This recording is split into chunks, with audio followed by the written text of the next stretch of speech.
Good morning to all my friends and family, and welcome to this episode of Jim's 5am Club. I'm down here at Cockle Bay, and as you can see, it's the time of year where Sydney celebrates the boat show with the whole of Cockle Bay, Darling Harbour, jam-packed with yachts of all sizes and descriptions, and it's just wall-to-wall, beautiful, beautiful boats.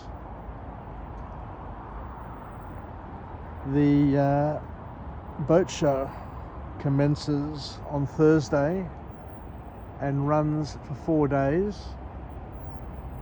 and there's a section here with all the boats, the big boats one could say, and over in the convention centre they'll have all the smaller boats as well as all the gadgets, all the technology and all the other things for people to see.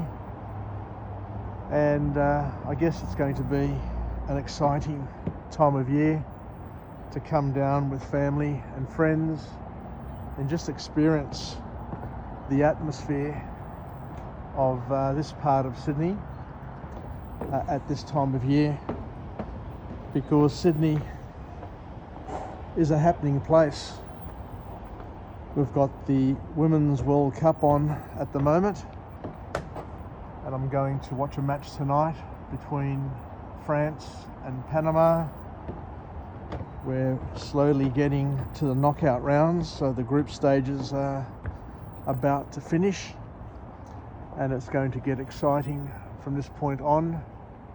The Matildas played very well the other night against Canada, and they're buoyed with hope and belief, and who knows how deep they can go into this competition. But they'll be playing Denmark in the first knockout match.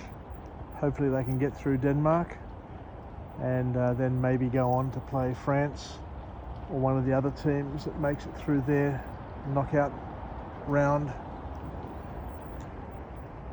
So what I'd like to do today on this beautiful Wednesday morning here in Sydney town, and I'll just walk and talk, is I want to talk about a vlog that I listened to the other day by Geron Nektarios. He's a monk in Greece who runs a monastery, so he's an abbot. He runs a beautiful big monastery with about 30 monks under his guidance, spiritual guidance. And he has just returned from a trip to Turkey, and he talks about Turkey in terms of modern terms, as well as ancient and historical terms as well. And I learnt things that I wasn't quite aware of in terms of what's happened over time. So I don't really know where to start, but I'll just get started and see where it leads me, see where it takes me. But Geron Nektarios, I guess, kicks off by trying to position things where he says that there was once a time where most Greek speaking people, most Greek people lived outside of where Greece is at the moment. So when you look at Greece on a map at the moment, you will see that it occupies a geographic region within Europe. But the Greeks have, for many, many hundreds of years, occupied lands outside their current geographical limitations. So much so that Geron Nektarios says that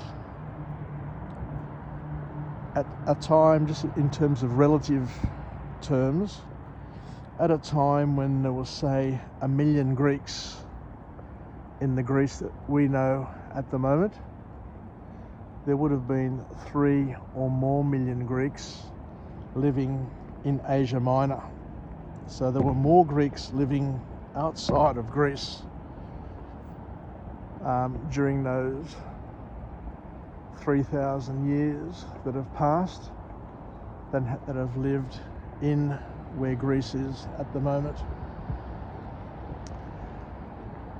And over the years, the Greeks who were Greek Orthodox were under pressure during the Ottoman rule, so much so that according to Geron Nektarios, the majority of those Greeks converted to Islam and became Muslim. And the ones who didn't convert, back in 1920, in the Treaty of Lucerne, were submitted to a population exchange where the Greek Orthodox living in Turkey, or what is modern-day Turkey, which would have been in ancient times known as Asia Minor, Mikri Asia,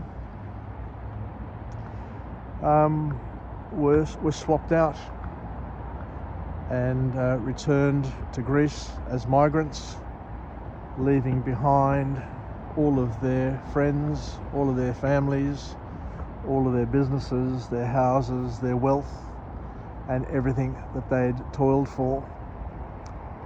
But Geron Nektarios says that there were many Greeks, many Greek Orthodox, who chose not to return to Greece, who chose the simple way, the simple road for them. And what they did was that they just simply converted to Islam and became Muslims, as we said before. So much so that Crete, sorry about that, the Cretans, 40% of Cretans became Muslim. And with the population exchanges, that 40% left Crete and went and lived in places like Syria and other places within the Middle East. So many Turks that you see today are actually Greeks who became Muslims and stayed in Turkey for convenience. They kept their businesses, they kept their lifestyle, they just changed religion. And initially they may have been crypto Christians. They may have been people who did not intend to stay Muslim all their life, but just did it for convenience. But what Geron Nektarios says is that with time, with generations, with the family growing and each generation passing, the ones who may have been crypto Christians are now full-blooded Muslims and probably will never convert back to their Christian roots because it's now embedded in their families and in their cultures. What else does Geron Nektarios talk about? He talked about the persecution that the Christians had, the slavery, the pressure, because you can live within a culture which says that you can be Christian, but if by being Christian you pay more taxes, if by being Christian you're treated differently, if by being Christian you are not given all of the benefits of the rest of society, then it is racism at its very, very worst, to say the least, and persecution. And the other interesting thing, the very interesting thing that I learned from Geron Nektarios was that in Turkey you will not find a Greek Orthodox church so that you can freely go to church and live your faith. The churches that remain in Turkey, the churches that haven't been destroyed by the Turks, are now either museums or some other place where you can't freely go to and you need to seek permission. So there are a few Greek churches in Turkey where the bishops need to seek permission in order to have services.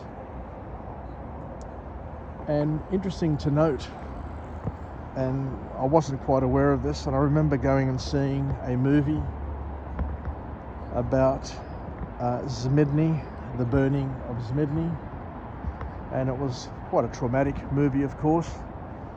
But what Geron Nektarios reminds us of here is that back in 1920, when there was the ethnic cleansing performed by the Turks, what actually happened there was that only the Greeks and only the Armenians, so only the Orthodox, were persecuted. The Greek Orthodox and the Armenian Orthodox who lived in Turkey were the ones who were persecuted, the ones whose homes were destroyed, the ones who were killed, who were maimed, and who were made destitute. The Jews, the Catholics, the Protestants, all the other faiths were untouched. And in Zmedni, the only homes that were burnt were the ones of the Greeks and of the Armenians. They lived in quarters, they lived in suburbs, they congregated in certain suburbs, and it was those suburbs where the Greeks and the Armenians lived were the ones that were destroyed, and the Greeks and the Armenians were the ones who were killed.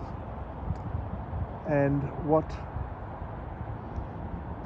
Geron Nektarios reminds us of here is that it wasn't actually the Turks who did all the burning and all the killing. It was the Jetes who had been given permission by the Turkish authorities to do their dirty work. So it's important to understand that things happen, and things happen in funny sort of ways, not funny, but funny, strange ways, in order for people to hide their agenda and what they're trying to achieve by getting other people to do their dirty work. And Geron Nektarios also says that a lot of this damage to the Greek Orthodox, to the Armenian Orthodox Church, was done under the guidance and under the approval of the West, who didn't step in because what they wanted to do was to try and reduce the authority of the Eastern Orthodox Church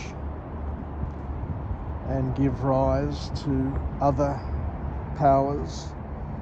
So back in the days when the Byzantine Empire was coming to an end and the church, the Eastern Orthodox Church, was losing power, it was the West that benefited. It was the West who benefited significantly from the booty, from what they stole when they raided Constantinople. And I remember reading somewhere that 400 churches in Europe were built with the relics, the spiritual relics that they'd taken, stolen, the gold, the ivory, the jewels that they'd stolen from Hagia Sophia, Constantinople, because at one point in time Constantinople was the richest city in all of Europe.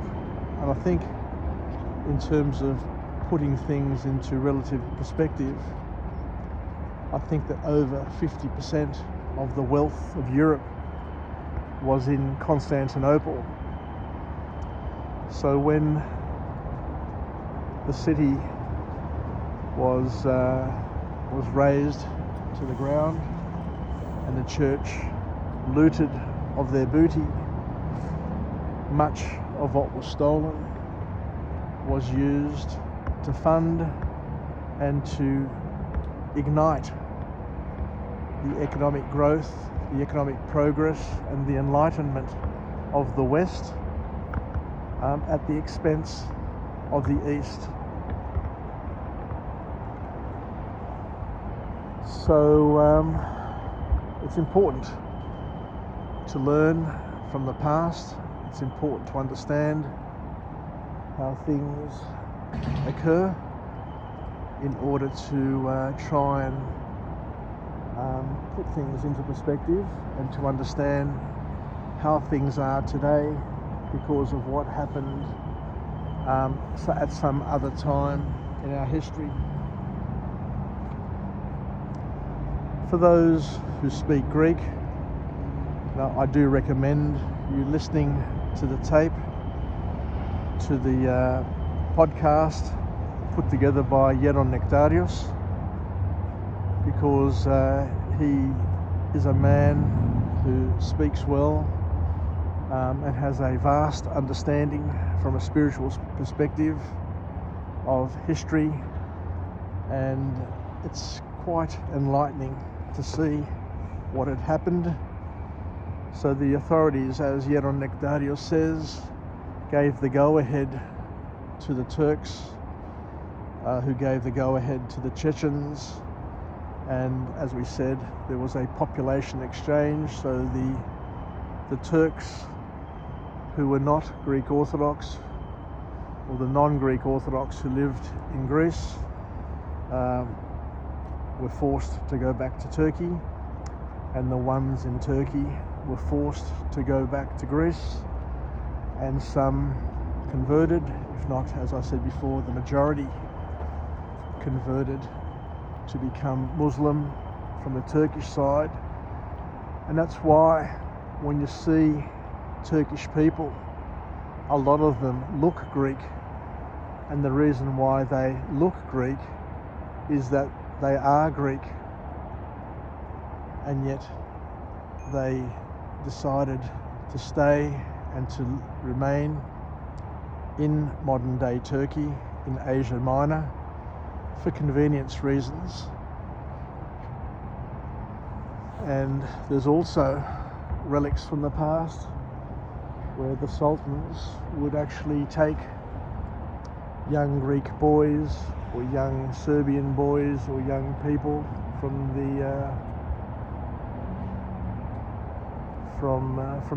Europe and use them as I forget the word, but they would become administrators of the Sultan's agenda.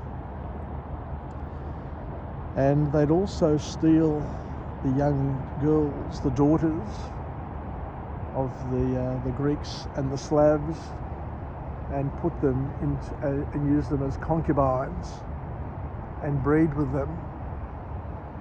So hence there's a lot of Greek DNA in Turkey, and it was forcefully done, and in some ways it was agreed upon for convenience purposes. So just imagine today here in Australia, if the Greek Orthodox were given a choice to stay Greek Orthodox and pay additional taxes, lose their businesses, lose their schools and their privileges, or convert to another religion and be able to keep everything, I dare say that the vast majority would say, I'll give up my Christian faith and follow the faith of the state, be it the rainbow flag, be it the indigenous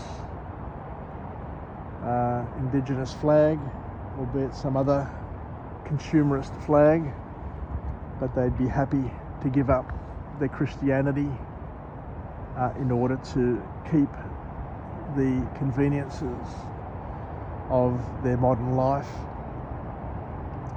Anyway, thank you very much for joining me on this morning walk and talk on this beautiful day in Sydney. I'm talking about a very difficult topic that not very many people are aware of the background to. But Geron Nektarios also mentioned the fact that whilst there aren't too many Greek Orthodox churches in Turkey at the moment, because as we said, they're all burnt down, some still survive. The ones that survive are the ones which were outside of the suburbs where the Greeks were. So when they say Zmidni was burnt and destroyed, it wasn't all of Zmidni. Zmidni today is like Glifada. It's a beautiful middle-class suburb in Turkey. The only parts of Zmidni that were burnt were the ones where the Greeks and the Armenians lived.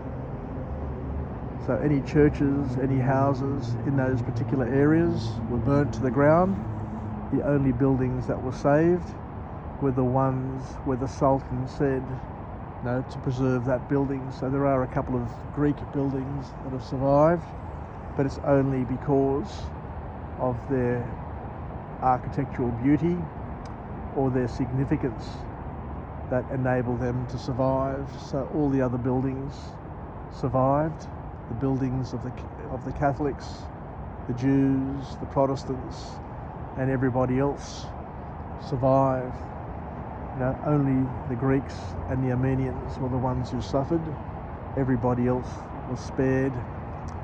So it's important to understand that and to keep it and to appreciate the perspective that Geron Nektarios brings. Anyway, take care, have a wonderful rest of the day, and we'll chat again. Yassas, and go the Matildas.